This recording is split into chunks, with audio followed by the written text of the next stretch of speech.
दोस्तों, आप लोगों का एक बार फिर से स्वागत है हमारे YouTube चैनल MSH क्लासेस पर। दोस्तों, आज हम आप लोगों को बनकेवरा भाग 1 में पद भाग कराएंगे। पद भाग में एक कविता वसुधा के देवहू जी कराएंगे, जो कि एक बहुत ही कृषक समुदाय से संबंधित यह कविता है, जिसमें किस तरह से किसान लोग बारिश का इंतज़ार करते रहते हैं और किस तरह से बारिश जब हो जाती है तो उन लोगों में किस तरह से खुशी व उमंग से भर जाता है उन लोगों की ज़िंदगी। उसी को इस कविता में बहुत ही बेहतरीन तरीके से दर्शाया गया है। इसमें यह भी बताया गया है कि बारिश के लिए क्या क्या चीज़ चाहिए, अर्थात बारिश के लिए तापमान के अलावा तापमान किस तरह से भाप में परिवर्तन होता है और फिर वह बादल का रूप लेता है, और जब बादल का रूप लेता है और फिर धरती पे जो बरसता है उसे ही बारिश कहते हैं। और इसी बारिश के उपयोगी होने का यहाँ पे बताया गया है इस कविता में। तो आप लोग वीडियो में अंत तक बने रहें, वीडियो को बिना स्किप किए आप लोग अंत तक ज़रूर देखें, क्योंकि आज हम बनकेवरा भाग 1 में जो पद भाग दिया हुआ है उसमें 31वां नंबर का कविता करने जा रहे हैं। कल दोस्तों हम लोग का कविता ख़त्म होगा और परसों से हम लोग लोकगीत का क्लास स्टार्ट करेंगे। इसलिए अभी तक आप लोगों में से जो भी चैनल को सब्सक्राइब नहीं किए हैं तो प्लीज़ आप लोग चैनल को जल्द से जल्द सब्सक्राइब कर लें। और दोस्तों, मैं आप लोगों के लिए, आप लोग देख रहे होंगे किस तरह से इतना मेहनत करता हूं, तो आप लोगों के लिए तो एक लाइक बनता ही है। आप लोग वीडियो को लाइक कर दीजिए और ज़्यादा से ज़्यादा लोगों तक इसे शेयर कीजिए। तो चलिए दोस्तों, हम लोग बिना देर किए कविता एक बार रीड करेंगे। फिर रीड करने के बाद हम लोग शब्दार्थ देखेंगे और शब्दार्थ के बाद हम लोग पूरी तरह से कविता का हिंदी अनुवाद समझेंगे। कविता का नाम है वसुधा के देवहू जी, जिसके कवि सहनी उपेंद्र पाल नहन। सहनी उपेंद्र पाल है जिनका उपनाम नहन है। नहन के द्वारा ये कविता लिखते हैं। तो आपको जब भी नहन मिल जाए तो आपको किसका नाम समझना है? सहनी उपेंद्र पाल का ही नाम है नहन। तो चलिए दोस्तों, हम लोग कविता रीड करते हैं। निरखी बदरी कारी कहत कृषक नारी, प्रेमानंदे माकुल करत बंदन, नमो सामधन वसुधा के देवहू जीवन। बाप तोहर सिंधु चंचला के प्रिय बंधु, गगन बिहारी अहो पवन, वाहन नमो सामधन वसुधा के पपीहा प्यासकारी, कृषक संताप हारी, मेंजूर मेंजूरी बेंग आनंद कारण, नमो सामधन वसुधा के नभ धनु सिरही भेके सरग विभव लेके, लान्हू नंदन बन धरती आंगन, नमो सामधन वसुधा के कवि कुल चूड़ामणि यक्ष दूत तोके भनी, मंदाक्रांता छंदे रचे काव्य रतन, नमो सामधन वसुधा के करम जितिया तीज सबक उमंग बीज, तोके तोर अंके समाहित गावत नहन दोस्तों यहाँ पे आ गया है, तो वही नहन यानी कि सहनी उपेंद्र पाल, नमो सामधन वसुधा के। इस तरह से हम लोग कविता रीड कर चुके हैं। इस कविता में टोटल 6 पद भाग दिया हुआ है दोस्तों। अब हम लोग इस कविता का शब्दार्थ देखते हैं कि क्या क्या शब्दार्थ हम लोग को समझना है। तो शब्दार्थ की हम लोग चर्चा करते हैं। गावत मतलब दोस्तों गाना, और समाहित मतलब समा जाना, उसमें घुल मिल जाना।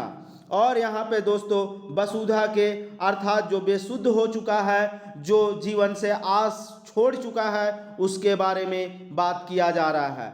और मंदाक्रांता दोस्तों गायन का एक विधि होता है, जो कि एक छंद में होता है गाने की विधि, उसी को मंदाक्रांता कहा जाता है।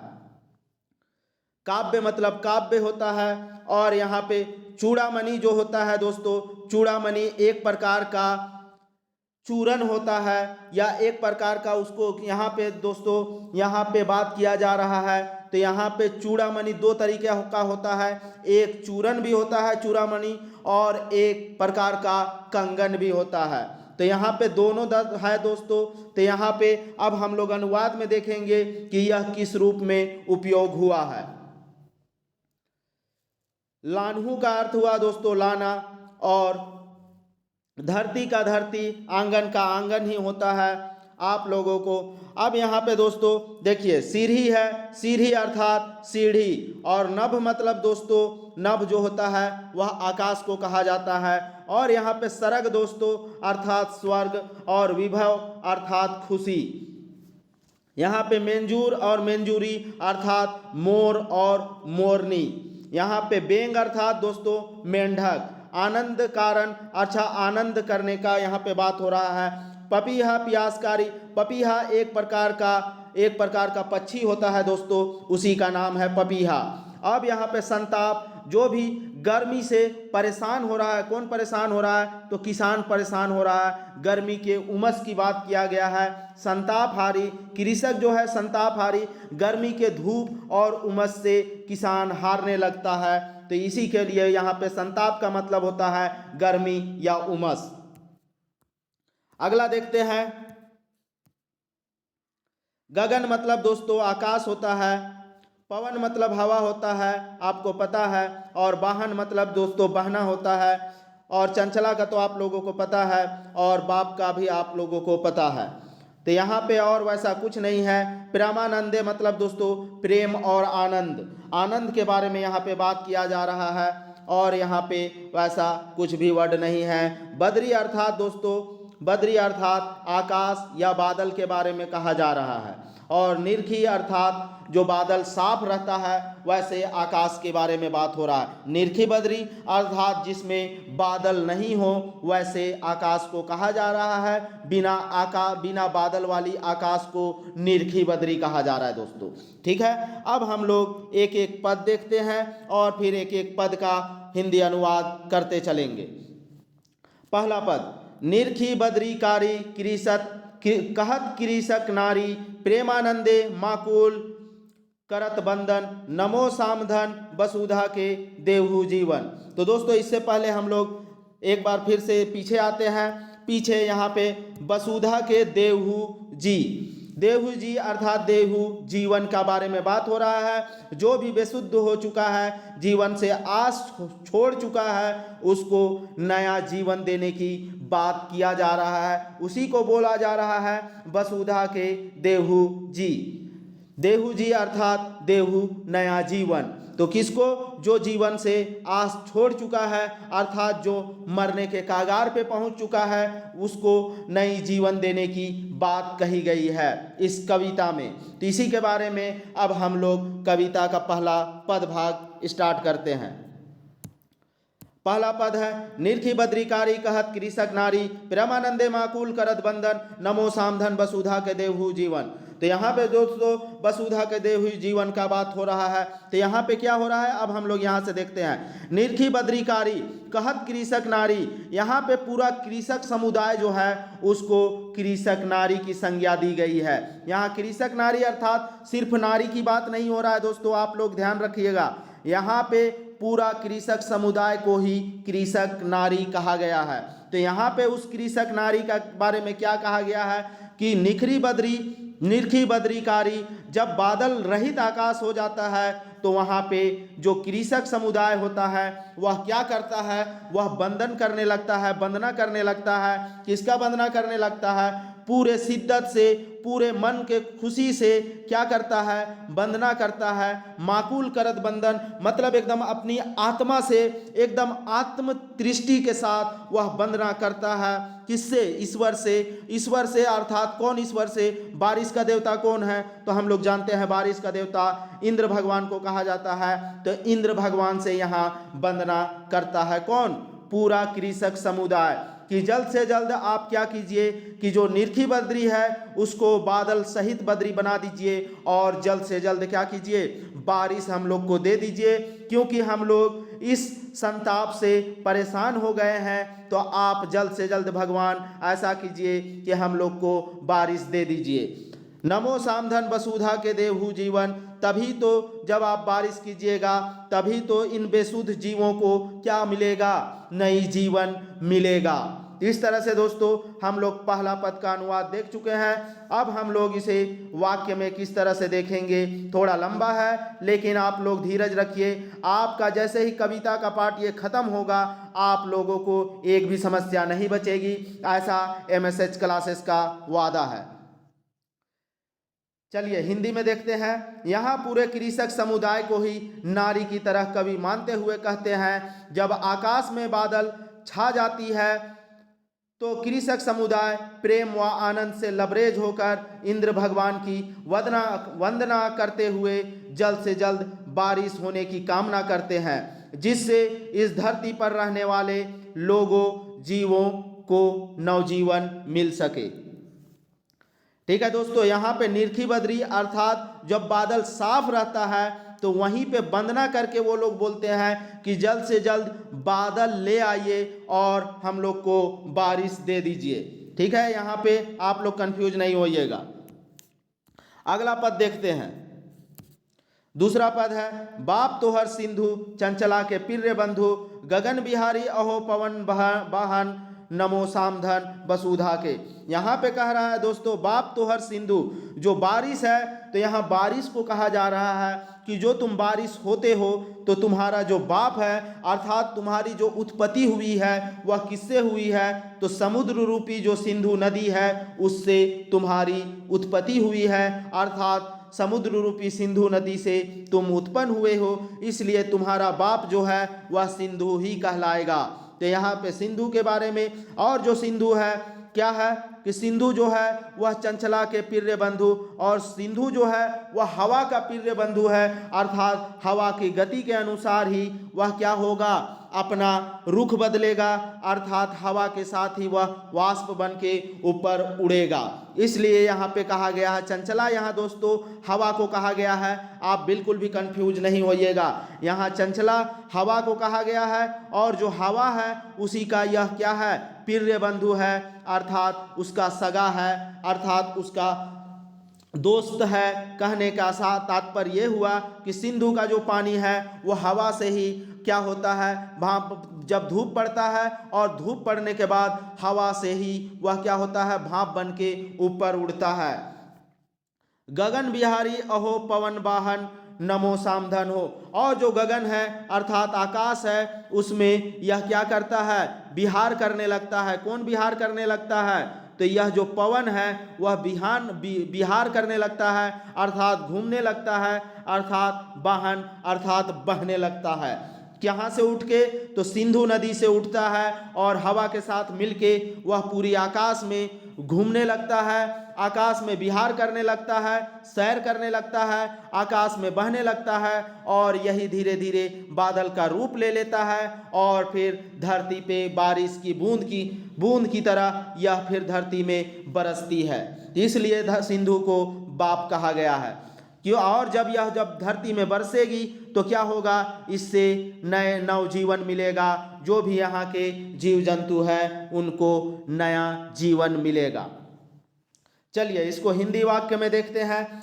यहाँ बादल के बाप के रूप में समुद्र रूपी सिंधु नदी को माना गया है, क्योंकि बादल और पानी में घनिष्ठ संबंध होता है, जिसमें बंधु व सखा की भूमिका चंचला अर्थात हवा निभाता है। जब सिंधु से वाष्प के रूप में जल उठती है तो वह पूरे गगन को पवन के सहारे ठंडक कर देती है और अंत में यही वाष्प बादल बनके बारिश करवाती है तथा इस धरती में वास करने वाले सभी जीव जंतु को नवजीवन प्रदान करती है। तीसरा पद दोस्तों, पपीहा प्यासकारी कृषक संतापहारी, मेंजूर मेंजूरी बेंग आनंद कारण, नमो सामधन वसुधा के। तो यहाँ पे दोस्तों कहा जा रहा है जो एक पक्षी पपीहा है, वह पपीहा जो है वह गर्मी से बेहाल है और प्यासा है, तो यहाँ पे पपीहा जो है वह उसे प्यासा बताया गया है इस कविता में। और यहाँ पे जो कृषक समुदाय है वह संतापहारी अर्थात जो धूप है और जो धूप से के बाद जो उमस है, उन सब उमस और धूप से वह जो कृषक समुदाय है वह बिल्कुल ही हारने लगा है अर्थात दम तोड़ने लगा है। तो फिर क्या होता है दोस्तों, अब हम लोग आगे देखते हैं। जो मेंजूर है अर्थात जो मोर है, मोरनी है मेंजूरी, और बेंग है अर्थात मेढक है, जब ये आनंद करने लगते हैं अर्थात जब ये लोग अपना क्या होते हैं ग्राउंड में निकलते हैं, मैदान में निकलते हैं, और जब ये लोग अपनी आवाज़ और अपनी सुंदरता को बिखेरने लगते हैं तो ऐसा प्रतीत होता है कि अब बारिश होने वाली है। तभी सभी लोग क्या करते हैं, आनंद से झूम उठते हैं। जब ये लोग मोर और मोरनी और बेंग की आवाज़ अर्थात मेढक की जब टर की आवाज़ निकलने लगती है तो ऐसा प्रतीत होता है कि अब बारिश होने वाली है, और इसी बारिश के इंतज़ार में वे लोग क्या करते हैं, खुशियाँ मनाने लगते हैं। चलिए वाक्य में देखते हैं। पपीहा रूपी पंछी प्यास से तथा कृषक समुदाय इस गर्मी के संताप से अर्थात उमस से हारने लगती है। तब मोर मोरनी के नाच तथा मेंढक के आवाज़ से मन में आनंद की भावना उठती है, क्योंकि मोर के नृत्य एवं मेंढक का आवाज़ वर्षा होने की ओर संकेत करती है, जिससे इस धरतीवासी को नवजीवन मिल सके। चौथा पद दोस्तों, नभ धनु सिरही भेके सरग विभव लेके लान्हू नंदन बन धरती आंगन नमो सामधन वसुधा के। दोस्तों यहाँ पे कह रहा है, कवि जी कह रहे हैं कि जो नभ है, नभ जो आकाश है, आकाश से क्या कीजिए, एक सीढ़ी बना दीजिए डायरेक्ट कहाँ जाने के लिए, आनंद लेने के लिए, कहाँ, स्वर्ग में विभव करने के लिए अर्थात स्वर्ग से खुशियाँ मनाने के लिए या स्वर्ग से आनंदित होने के लिए एक आकाश से डायरेक्ट कहाँ सीढ़ी बना दिया जाए, स्वर्ग में सीढ़ी बना दिया जाए, जिससे हम लोग स्वर्ग का आनंद ले सके और इस संताप भरी जिंदगी से हम लोग को छुटकारा मिल सके। और हम लोग जब वहाँ स्वर्ग तक जाएंगे, उस सीढ़ी जो आकाश से स्वर्ग तक का जो सीढ़ी बना हुआ है, तो वहाँ आनंद लेंगे और वहीं से क्या लाएंगे, लान्हू नंदन बन धरती आंगन, और वहाँ उस स्वर्ग से हम लोग क्या करेंगे, बारिश ले आएंगे। और वह बारिश जब यहाँ इस धरती पे होगी तो पूरा धरती जो है वह किस चीज़ से भर जाएगा, जो धरती का आंगन है वह किस चीज़ से भर जाएगा, वन से भर जाएगा। और जब वन से पूरा धरती भर जाएगा, धरती का आंगन जो है, यहाँ पूरी धरती को आंगन के रूप में समाहित किया गया है दोस्तों, इसलिए आप लोग टेंशन मत लीजिएगा, पूरा धरती को ही एक आंगन बताया गया है। तो इस पूरे धरती को आंगन रूपी वन में बदल देना है। बदल देंगे कहाँ से आके, उस आकाश से जो सीढ़ी बना हुआ है स्वर्ग तक जाने के लिए, वहाँ से हम बारिश लाएंगे और उस बारिश के सहारे पूरी तरह से यहाँ इस धरती में वन लगा देंगे,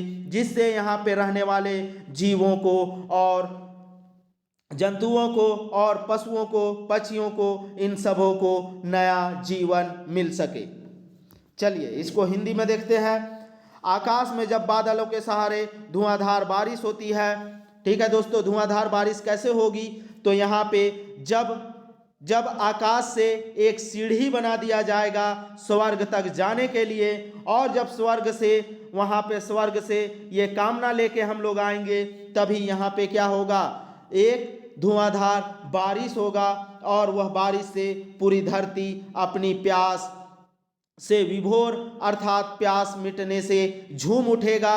और ऐसा लगता है कि भगवान के द्वारा इस पूरी धरती के आंगनों तक, पूरे धरती के आंगनों तक क्या कर देगा, वन से भर देगा, अर्थात हरियाली है हरियाली छा जाएगी, जिससे सभी को नवजीवन का एहसास मिलेगा। अगला पदभाग, पांचवा पदभाग है ये। कवि कुल चूड़ामणि यक्ष दूत तोके भानी मंदाक्रांता छंद रचे काव्य रतन नमो सामधन वसुधा के। यहाँ पे कवि कहते हैं कि आप जो है, यहाँ पे दोस्तों इस कविता में क्लियर नहीं किया गया है क्योंकि यहाँ पे चूड़ामणि, अब उस चूड़ामणि का आपको दूत बनना है। कवि को बोल रहे हैं कि कुल चूड़ामणि, पूरा जो चूड़ामणि है उसका आपको दूत बन के किसके पास जाना है? भगवान के पास जाना है और भगवान से आपको कुछ सीखना है। तो यहाँ पे चूड़ामणि का अर्थ दोस्तों यहाँ पे क्या होगा? यहाँ मंदाक्रांता छंद है, तो मंदाक्रांता छंद जो है वह गायन की प्रक्रिया है, गायन की एक विधि है। तो यहाँ पे जो चूड़ामणि होगा वह कंगन होगा। ठीक है दोस्तों, कंगन होगा उसको चूड़ामणि, यहाँ पे चूरन वाला चूड़ामणि नहीं होगा। तो आप जब क्या होगा, चूड़ामणि का यक्ष दूत बन के कहाँ जाइएगा? आप गंधर्व लोक में जाइएगा और गंधर्व लोक में जाने के बाद आप क्या कीजिएगा? मंदाक्रांता का छंद कीजिएगा। मंदाक्रांता एक छंद में गायन की विधि है दोस्तों। तो जब आप गायन कीजिएगा तो क्या होगा? तो यहाँ पे आगे कह रहा है काव्य रतन नमो सामधन वसुधा के, और इस गायन विधि में ही आप क्या कीजिएगा? आप लोगों को नया जीवन प्रदान कर दीजिएगा, अर्थात लोगों को उमंग से भर दीजिएगा, अर्थात उन लोगों में संचार भर दीजिएगा, अर्थात जोश भर दीजिएगा। किससे? मंदाक्रांता छंद के गायन से। चलिए इसको हम लोग वाक्य में देखते हैं। कवि यहाँ कहते हैं कि आप चूड़ामणि यक्ष का दूत बनो और मंदाक्रांता छंद अर्थात गायन की एक विधि की तरह काव्य रचना करो, जिससे नवजीवन मिलेगा। अर्थात ये जो कविता है वह मंदाक्रांता छंद में ही प्रचलित है। अगला पद दोस्तों, करम जितिया तीज सबक उमंग बीज तो के तोर अंके समाहित गावत नहन नमो सामधन वसुधा के। यहाँ पे दोस्तों जैसे ही इस धरती पे बारिश हो जाती है और बारिश होने के बाद हम लोग जब नए नए बीज लगाते हैं और बीज लगाने के उपरांत ही हमारी जो संस्कृति है उसमें करम, जितिया और तीज का पर्व बड़े धूमधाम से मनाया जाता है। इसीलिए बोला जा रहा है करम जितिया तीज सबक उमंग बीज, सबका उमंग हम लोग का भर जाता है जैसे ही बारिश होता है। और बारिश होने के बाद जब हम लोग का खेत में फिर से फल लगने लगता है, अर्थात बीज बोने लगते हैं, तो वैसे ही पर्व का, त्योहारों का बीज भी हमारे जिंदगी में आने लगती है। तोर अंके समाहित गावत नहन नमो सामधन वसुधा के। और यहाँ पे कवि जी का क्या कह रहे हैं कि यह जो गावन है, अब हम लोग के मन में एक गायन समाहित हो जाता है, गायन समाहित हो जाता है, और जिससे हम लोग को नई जिंदगी मिलती है या नई जिंदगी मिल रही है, ऐसा क्या हो रहा है? प्रतीत हो रहा है। चलिए हिंदी में देखते हैं इसको। जब बारिश के बाद धरती सज संवर के अपनी हरियाली बढ़ा लेती है, तभी हमारे यहाँ करम, जितिया एवं तीज जैसे पर्वों का बीज पड़ता है, अर्थात मनाया जाता है। आगे कवि कहते हैं इस खुशी के मौके पर मेरे मुंह से एक प्रकार की गीत का प्रस्फुटन होता है जो नवजीवन को प्रदर्शित करता है। इस तरह से दोस्तों हम लोग वसुधा के देहु जीवन का बहुत ही बेहतरीन तरीके से हिंदी अनुवाद देखें। अब आप लोग कमेंट करके ज़रूर बताएं कि यह कविता आप लोगों को कैसा लगा। पूरे YouTube में आप सर्च करके देख लीजिए। अगर इतना बढ़िया से अगर कोई कविता बताया होगा तो आप लोग कमेंट करके मुझे बताइए, मैं भी उस कविता को देखना चाहता हूँ। ठीक है दोस्तों, अब चलिए इससे संबंधित प्रश्न उत्तर की चर्चा करते हैं हम लोग। पहला प्रश्न, कविता में कृषक नारी के कहल जाए है। दोस्तों मैं बता चुका हूं, अब आप लोग बताइए कि किसे कहा गया है। किसान कर घरनी के अर्थात किसान की पत्नी को, किसान कर बेटी के अर्थात किसान की बेटी को, किसान घरक सभे बेटी छुआ के अर्थात किसान के घर में जितनी भी लड़कियां हैं उन सभी को, और चौथा है गोटा कृषक समुदाय के अर्थात पूरा जो कृषक समुदाय है उसको। तो दोस्तों मैं कविता में बता चुका हूँ, पूरा जो कृषक समुदाय है उसे ही कृषक नारी की संज्ञा दी गई है। इस प्रश्न का सही उत्तर ऑप्शन डी होगा। अगला प्रश्न, कृषक नारी कर वंदना, कृषक नारी का कर वंदना करत रहे। तो दोस्तों कृषक नारी जो है वह किस चीज की वंदना कर रहे थे? पहला ऑप्शन है बारिश कर, दूसरा ऑप्शन है बदरी ढापे कर अर्थात बादल आ जाने का, और तीसरा ऑप्शन है ए और बी दुयो। तो दोस्तों जो बारिश, पहले बादल और बादल के बाद बारिश हो इसी की वंदना कर रहे थे। कौन? कृषक नारी अर्थात पूरा कृषक समुदाय। इस प्रश्न का सही उत्तर ऑप्शन ए और बी दोनों। अगला प्रश्न, बादल कर बाप के कहल जाए है। जो बादल है उसका बाप किसको कहा गया है, आपको बताना है। तो दोस्तों यहाँ पे आप लोग को पता है कि इस प्रश्न का सही उत्तर होगा ऑप्शन ए सिंधु नदी को। कविता में चंचला के कहल गेलक है। मैं बता चुका हूं दोस्तों आप लोग को कविता में चंचला किसको कहा गया है। पहला ऑप्शन है बद्री के, दूसरा ऑप्शन है हवा के, तीसरा ऑप्शन है गज के और चौथा ऑप्शन है मेंजूर अर्थात मोर को। तो दोस्तों कविता में जो चंचला है वह हवा को कहा गया है। इस प्रश्न का सही उत्तर होगा ऑप्शन बी। अगला प्रश्न, संताप माने का होएला। संताप का अर्थ आप लोगों को बताना है दोस्तों। मैं बता चुका हूँ आप लोग को अनुवाद के समय। तो दोस्तों गर्मी कर उमस ही संताप का अर्थ होता है। ठीक है, तो इस प्रश्न का सही उत्तर होगा ऑप्शन ए। अगला प्रश्न, बेंग कर अर्थ का होएला। तो दोस्तों बेंग किसको कहा जाता है, आप लोगों सभी को पता है। बेंग दोस्तों मेंढक को कहा जाता है। इस प्रश्न का सही उत्तर होगा मेंढक, ऑप्शन ए। अगला प्रश्न, मंदाक्रांता छंद का लागिन है। जो मंदाक्रांता छंद है वह किस तरह का है आपको बताना है। पहला ऑप्शन है लिखने का, लिखे का अर्थात लिखने का। दूसरा ऑप्शन है गावे का अर्थात गायन की एक विधि है। तीसरा ऑप्शन है सुनने का अर्थात सुनने की एक विधि है। और चौथा ऑप्शन है नृत्य करे अर्थात नृत्य की एक विधि है। तो दोस्तों हम लोग देख चुके हैं मंदाक्रांता जो है, मंदाक्रांता छंद जो है वह गाने की एक विधि है अर्थात गायन विधि है। इस प्रश्न का सही उत्तर ऑप्शन बी होगा। अगला प्रश्न, गगन माने का होएला। गगन का अर्थ दोस्तों आप लोगों को बताना है।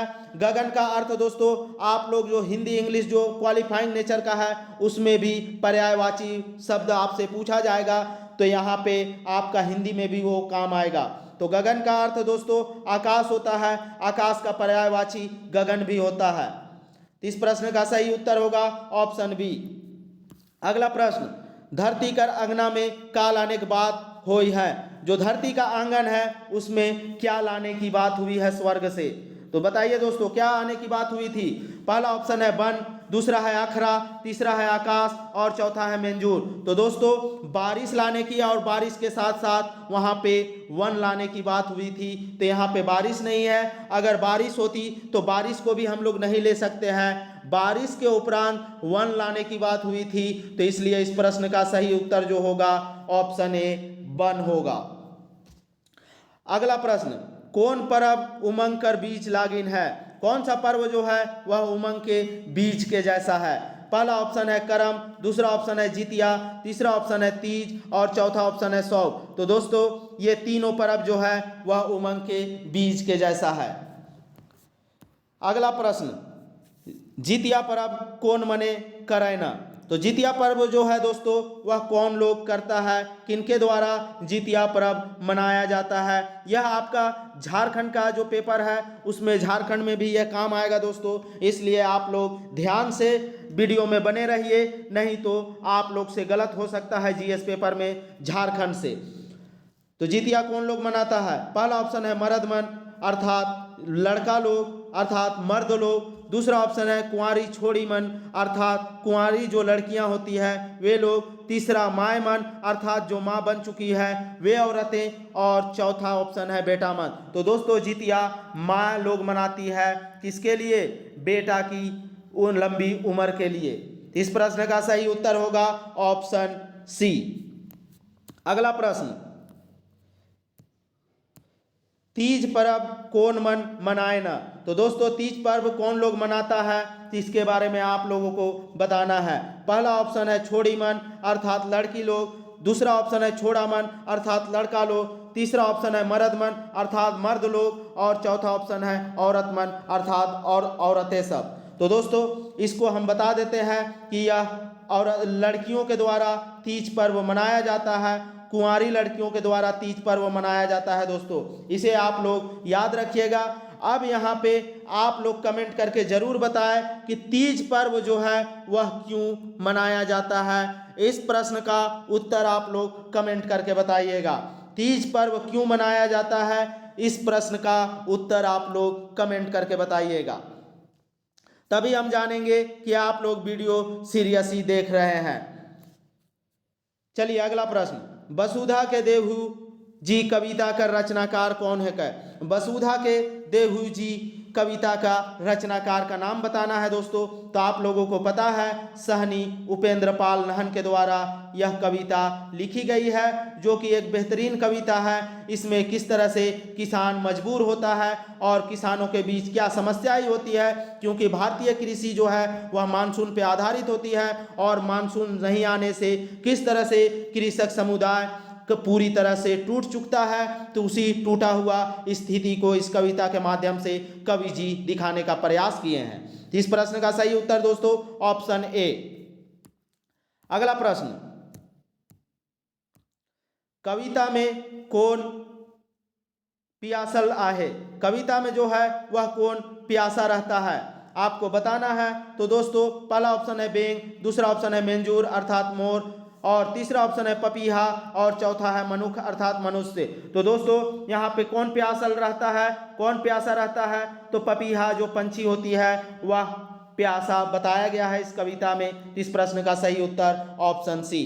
अगला प्रश्न, ई कविता में कै गो पदभाग देवला है? इस कविता में कितना पदभाग है दोस्तों? पहला ऑप्शन है 5 गो, दूसरा 6 गो, तीसरा 7 गो और चौथा ऑप्शन है 8 गो। तो दोस्तों इस कविता में टोटल 6 पद दिया हुआ है, आप लोग काउंट कर लीजिएगा तो आप लोगों को भी समझ में आ जाएगा। तो इस प्रश्न का सही उत्तर ऑप्शन बी। अगला प्रश्न, वसुधा के देवहू जी कविता कौन किताब में देवला है? किस किताब में लिया गया है दोस्तों? तो आप लोग सबको पता है इस प्रश्न का उत्तर, क्योंकि बनकेवरा भाग 1 ही हम लोग को झारखंड सचिवालय में का सिलेबस में पढ़ना है, तो स्वाभाविक है यह बनकेवरा भाग 1 का ही एक कविता होगा। तो इसलिए इस प्रश्न का सही उत्तर ऑप्शन डी होगा। अगला प्रश्न, और यह इस कविता का यह लास्ट प्रश्न है दोस्तों। बाप तोहर सिंधु चंचला के प्रिय बंधु, गगन बिहारी अहो पवन वाहन, नमो सामधन वसुधा के। यह जो पद भाग है, यह जो ऊपर पद भाग हम लोग पढ़े, यह किस कविता का है? तो आपको बताना है। यहाँ पे थोड़ा सा प्रिंट मिस्टेक हुआ है दोस्तों, यहाँ पे आप लोगों को बताना है ऊपर जो दिया हुआ पद भाग है वह किस कविता से लिया गया है। तो दोस्तों यह वसुधा के देवहू जी कविता से यह पद भाग लिया गया है। इस प्रश्न का सही उत्तर ऑप्शन ए होगा। अब दोस्तों आप लोग कमेंट करके अब आप लोग बताइए कि वीडियो कैसा लगा। अगर पसंद आया तो आप लोग लाइक कर दीजिएगा, और लाइक करने के साथ साथ अपने सर्कल में इसे शेयर भी कीजिएगा। तो दोस्तों अगर आप लोगों को अब कविता हम लोग का एक ही कविता बाकी है दोस्तों, सिर्फ रिंगचिंगिया कविता बाकी है, उसके बाद हम लोग का 32 कविता समाप्त होता है। परसों से हम लोग लोकगीत का क्लास करेंगे। कल हम लोग पूरी कविता का किस तरह से कवि याद करेंगे उसका ट्रिक भी हम लोग कल जानेंगे दोस्तों। एकदम आसान तरीके से किस तरह से आप लोग का एकदम जुबान में ये रटा जाएगा। आप लोग पूरा विश्वास कीजिए, कल का वीडियो आप लोग बिल्कुल भी मिस मत कीजिएगा। और परसों से हम लोग लोकगीत का क्लास स्टार्ट करेंगे। तो अभी तक आप लोग जो देख रहे हैं और चैनल को सब्सक्राइब नहीं किए हैं तो जल्द से जल्द चैनल को सब्सक्राइब कर ले, नहीं तो जो मोस्ट इंपॉर्टेंट टॉपिक लोकगीत और लोक साहित्य है उसका क्लास आप लोग मिस कर जाइएगा। क्योंकि अगर सब्सक्राइब नहीं कीजिएगा चैनल को तो आप लोगों के पास नोटिफिकेशन नहीं जाएगा और आप लोग बहुत ही अच्छा अपॉर्चुनिटी मिस कर दीजिएगा। इसलिए आप लोग चैनल को सब्सक्राइब कर लीजिए और ज़्यादा से ज़्यादा लोगों तक शेयर कीजिए। अगर किसी को PDF चाहिए तो जो व्हाट्सएप नंबर दिया हुआ है उस पर आप डायरेक्ट कॉल करके PDF के बारे में बात कर सकते हैं। तो चलिए दोस्तों वीडियो में अंत तक बने रहने के लिए आप लोगों का धन्यवाद। जय झारखंड, जोहार।